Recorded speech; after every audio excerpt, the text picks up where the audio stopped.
Perfect. Perfect.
Okay, so here it is, the SNT NIVA, and from the get-go you can tell that this thing here is a beast.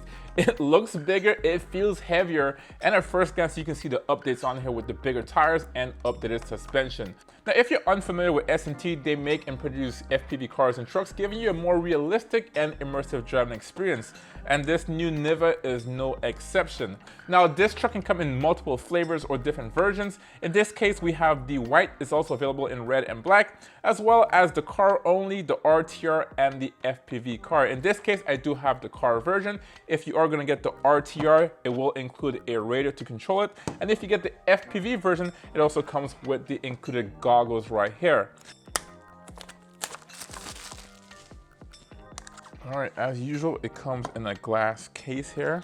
And that's it, that's just the box. Man, here it is. This thing is chunk. Wow, we'll take a look at that. That looks amazing. You have a USB-C to USB-A cord here, and that's to charge the battery in this truck. And then you have a rock here to go off-roading. All right, so here it is, guys. This thing is, I am impressed, guys. Honestly, you have all these trailing end links on here. They've made this more realistic, guys. And then you have a, looks like a transfer case and a drive shaft here with some U-joints. Now, I don't know how strong that is and how long it's gonna last, but they've put a lot of details in this truck, guys. It's a lot of details on here. Now, this thing here, look at these tires. These tires are stickier and it's more flexible and larger. Now, that's a huge improvement, guys. Just for example, here's the V65 here, and this one here was on the older chassis here, the Y60 chassis, and you can see the substantial difference here. There's also a dry shaft here as well. You couldn't get the ground clearance one, and these tires, people wanted to upgrade these and there was no way to fit larger tires on this. Look at the size difference. Let's take this camera off. Look at this, this is substantial, guys. Now, having said that, this is a 1/64 scale truck, so it's a little bit smaller, and this one here is a 1/43. Now with that comes some benefits. The larger the truck, the more realistic it's gonna drive, and I can already tell just based upon,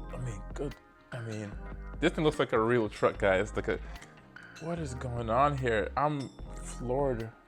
This thing here is huge. I just want to see the weight difference because this thing is so substantial. And the old one weighed 36 grams and the new one weighs 92. What? Yeah, more than double, almost triple the weight. So it's a big boy. Now there's a bigger battery in here, bigger motors. As you can see, the suspension has more details on here. You have these differential in the front and back. They put a lot of time and money into this design, guys. Honestly, let's see if I can fix this. This thing is out of the... Now this truck here looks pretty cool. Looks like a hybrid between a Hummer and a Ford Bronco. I think they were going for the Ford Bronco look on here, but this thing looks really, really cool, guys. Yeah, this is gonna be crazy fun, guys. All right, let's pair this up to my radio. Here's your power button on here. That thing, and you can see all the lights. Let's see, for this thing is a very realistic kind of radio. We're gonna try to pair it. There it is. And you can see it steering. Now to adjust the headlights, you just press this button right here. That's low. And there's your high intensity. Really, really nice. Now you can put that off once you turn your wheel. It puts the turn signal on. And that's true with the back as well. So let's put this under light off. Here we go. And then once you give it gas, the brake light comes on. Now with this bigger body here, bigger powertrain, they were also able to fit a larger battery on here, giving you more torque and a longer drive time. Now with the FPV camera, you have 45 minutes of drive time, up from 30 minutes, and also 150 minutes without the FPV camera. So you have over an hour of drive time with this large truck. All right, now that we have this paired up, let's put the camera on here and see if it works. All I have to do is just put the camera on here. It's gonna power up. As you can see, it came on. I'm already on the correct channel right here. So this thing here is recording.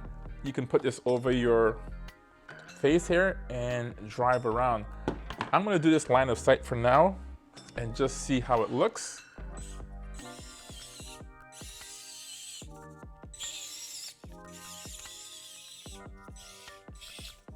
It is fast.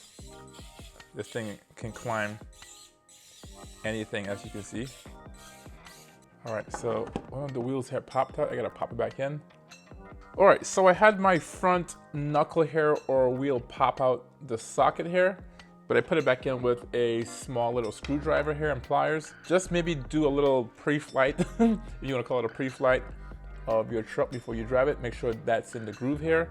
Now this thing here has digital proportional steering, so steering is very smooth and based on your input. If you go faster, it goes faster. If you go slower, it goes slower. Let's go down to the track. I'm gonna drive it on the track and see how it drives. And then I'll give you my final impressions once we get back here.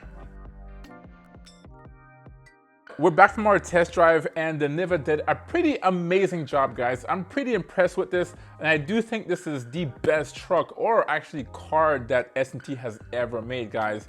And I do think that comes down to the sophisticated suspension on this. Now, I do think that SNT wanted to do this for a long time, but just due to the smaller size of the previous trucks, they just couldn't manufacture a complex suspension on these smaller trucks. So with this bigger version here, you have a wider stance. And we'll talk about that a little bit later, but then you can just design a more complex suspension, guys. I mean, take a look at, it is night and day how much improvements they've done on here. Everything from the dry shaft. You can take a look at it right here. You have a single dry shaft on here, and it does a pretty good job, but with this one, you have almost like a universal joint on here, so that when this suspension here compresses or moves around, you can still have a pretty good geometry on the whole suspension here, as well as these trailing end links on here, keeping this whole thing here sturdy, as well as this rear end. There's so much that they've done to this. It's really like a real car, a real truck, guys. It's really impressive how much they've done. And that was evident when I was driving this. Typically with the older versions, although yes, we have independent suspension on here, while you're driving, this thing would oscillate left and right, left and right. And you can see that in my previous videos. And there's nothing you can do about it. It's just the nature of this suspension here. As one side moves, it would just go left and right. But with this one here, with this independent suspension here and these trailing end links, it makes a huge difference, guys. Just amazing. The ride on this is so compliant. Now with that suspension also came a higher ride clearance on here. Now previously with these other chassis, although it was a 4x4 car and also lifted, this bottom end here would still touch the ground. So there really wasn't technically that much ground clearance. But with this new version right here, you have a lot more ground clearance. And that was evident as I was driving here on my off-road track, going over the mulch or the rocks on here. Something I thought it would get stuck, but this thing would just climb over it. Now this one here has 6 millimeters of ground clearance, and this one is not listed how much it was, but it really wasn't that high. We're looking at probably maybe 2, maybe 2.5 or 3 millimeters of ground clearance on the previous versions here. Now one subtle change that they made here, which I said is subtle but is huge, that's the tires, guys. Now that also aids in the ground clearance on here, but the material in here is just phenomenal, guys. Look at this, look at the size difference of the tires. Now I talk about that because with this older tire on here, although it had some thread on here, sometimes it would just slip on smooth surfaces, the ramps, or going over rocks. It would just spin the tires but never have any traction. Now this one is a little bit different. You can tell that it's a little bit squishy, and usually during like full-size off-road trucks, if you're gonna go on a track or a course, you'll see drivers will deflate the tires to increase the traction going through the course. And although you can't adjust the pressure on these tires, these things are soft enough that it does compress, giving you that same effect. This thing is really good. When I was going over the track here, this thing would just climb over the rocks. Never once, never did I have an issue where this thing here was spinning. And it's soft enough, even on regular, like say, smooth surfaces, it's soft enough that you have the traction as well. So I don't know who the engineers are for this specific truck, but they put a lot of details into it, guys. Really, really good. All right, let's talk about the motor and the torque of the motors. Now we have a bigger motor in here opposed to the smaller one here, as well as a larger capacity, giving you more power, more torque. And this was adequate for most cases on the track here.